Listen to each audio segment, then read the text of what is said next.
ಬಂಟ್ವಾಳ ತಾಲೂಕು ಪಂಚಾಯತ್ನ ವಿಶೇಷ ಸಾಮಾನ್ಯ ಸಭೆಯು ಬಿಸಿ ರೋಡ್ನಲ್ಲಿರುವಂತಹ ತಾಲೂಕು ಪಂಚಾಯತ್ನ SGSY ಸಭಾಂಗಣದಲ್ಲಿ ನಡೆಯಿತು. ಸಭೆಯಲ್ಲಿ ಬಿಲ್ ಪಾಸ್ ವಿಚಾರಕ್ಕೆ ಸಂಬಂಧಪಟ್ಟ ಹಾಗೆ ಭಾರಿ ಚರ್ಚೆ ಕೂಡ ನಡೆಯಿತು.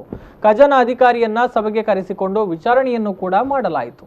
ಹಾಗಿದ್ರೆ ಸಭೆಯಲ್ಲಿ ಇನ್ನೂ ಏನೇನಾಯಿತು ಇಲ್ಲಿದೆ ನೋಡಿ ಕಂಪ್ಲೀಟ್ ರಿಪೋರ್ಟ್.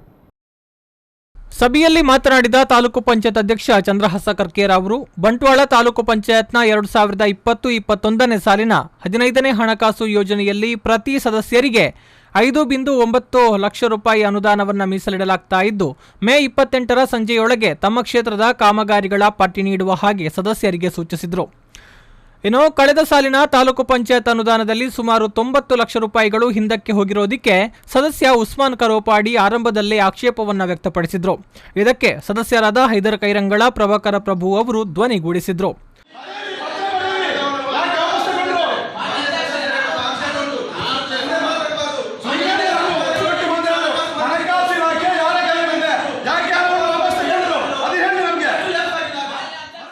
ತಾಲೂಕು ಪಂಚಾಯತ್ನ ಖಜಾನಾಧಿಕಾರಿಯ ಕಾರ್ಯವೈಖರಿ ಕುರಿತು ಸದಸ್ಯ ಪ್ರಭಾಕರ ಪ್ರಭು ಅವರು ಆಕ್ಷೇಪವನ್ನು ವ್ಯಕ್ತಪಡಿಸಿ, ಪುತ್ತೂರು ತಾಲೂಕು ಪಂಚಾಯತ್ನಲ್ಲಿ ಪೂರ್ಣ ಪ್ರಮಾಣದಲ್ಲಿ ಅನುದಾನ ವ್ಯಯವಾಗಿದೆ, ನಮ್ಮಲ್ಲಿ ಯಾಕೆ ಸಾಧ್ಯವಾಗಿಲ್ಲ ಎನ್ನುವಂತಹ ಪ್ರಶ್ನೆಯನ್ನ ಎತ್ತಿದ್ರು. ಇದೇ ವೇಳೆ ಉಪಾಧ್ಯಕ್ಷ ಅಬ್ಬಾಸ್ ಅಲಿ ಅವರು ಮಾತನಾಡಿ, ಮಾರ್ಚ್ 12ಕ್ಕೆ ಕೊಟ್ಟ ಬಿಲ್ ಆಗಿಲ್ಲ, ಮಾರ್ಚ್ 23ಕ್ಕೆ ಕೊಟ್ಟ ಬಿಲ್ ಆಗಿದೆ, ಇದು ಹೇಗೆ ಸಾಧ್ಯ ಅನ್ನೋದನ್ನ ಖಜಾನಾಧಿಕಾರಿಯವರೇ ಉತ್ತರಿಸಬೇಕು ಅಂತ ಹೇಳಿದಾಗ ಅಧ್ಯಕ್ಷರು ಖಜಾನಾಧಿಕಾರಿಯನ್ನ ಸಭೆಗೆ ಕರೆಸಿದ್ರು. ಈ ವೇಳೆ ಮಾತನಾಡಿದ ಖಜಾನಾಧಿಕಾರಿ, ನಾನು ಸರ್ಕಾರದ ಆದೇಶದ ಪ್ರಕಾರವೇ ಕರ್ತವ್ಯ ನಿರ್ವಹಣೆ ಮಾಡಿದ್ದೇನೆ. ಮಾರ್ಚ್ 18ರವರೆಗೆ ಕೊನೆಯ ದಿನಾಂಕ ಇದ್ರೂ ಮಾರ್ಚ್ 21ರವರೆಗೂ ಕೂಡ ಬಿಲ್ ಪಾಸ್ ಮಾಡಿದ್ದೇನೆ. ಆದರೆ ಮಾರ್ಚ್ 23ಕ್ಕೆ ಕಮಿಷನರ್ ಅವರಿಂದ ಸೂಚನೆ ಬಂದ ಬಳಿಕ ಇದನ್ನ ನಿಲ್ಲಿಸಿದ್ದೇವೆ ಅಂತ ಉತ್ತರಿಸಿದ್ರು. ಇನ್ನು ನಾವು ಒತ್ತಡದಲ್ಲಿ ಕೆಲಸ ಮಾಡಿದ್ರು ಯಾವುದೇ ಬಿಲ್ಗಳು ಲ್ಯಾಪ್ಸ್ ಆಗೋದಿಕ್ಕೆ ಅವಕಾಶ ನೀಡಿಲ್ಲ ಅಂತ AEE ಯಶವಂತ್ ಸಾಲ್ಯಾನ್ ಹೇಳಿದ್ರು. ಅನುದಾನ ಹಿಂದಕ್ಕೆ ಹೋಗಿರುವ ಕುರಿತು ತಾನು ಸಚಿವರು, ಶಾಸಕರ ಬಳಿಯೂ ಮಾತನಾಡಿದ್ದೇನೆ. ಮುಂದಕ್ಕೆ ಹೀಗಾಗದಂತೆ ಕೆಲಸ ಮಾಡೋಣ ಅಂತ ಹೇಳಿದ್ರು. ಸರ್ಕಾರದ ಎಡವಟ್ಟಿನಿಂದ ಹೀಗಾಗಿದೆ ಎಂದು ಸದಸ್ಯ ಹೈದರ್ ಕೈರಂಗಳ ಹೇಳಿದಾಗ ಆಡಳಿತ ಹಾಗೂ ವಿಪಕ್ಷ ಸದಸ್ಯರ ಮಧ್ಯೆ ಮಾತಿನ ಚಕಮಕಿ ನಡೆಯಿತು.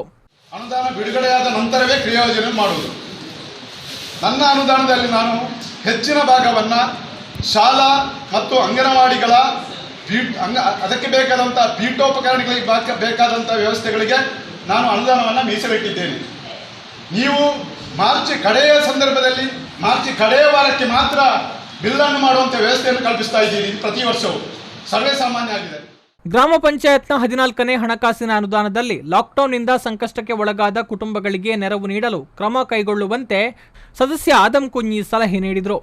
ಏನೋ ಆತ್ಮಹತ್ಯೆ ಮಾಡಿಕೊಂಡ ಯುವಕನ ರಕ್ಷಣೆಗೆ ಮುಂದಾದ ಗೂಡಿನ ಬಳಿಯ ಯುವಕರಿಗೆ ತಾಲೂಕು ಪಂಚಾಯತ್ನಿಂದ ಸನ್ಮಾನ ಮಾಡುವಂತೆ ಸದಸ್ಯೆ ನಸೀಮಾ ಬೇಗಂ ಸಲಹೆ ನೀಡಿದರು.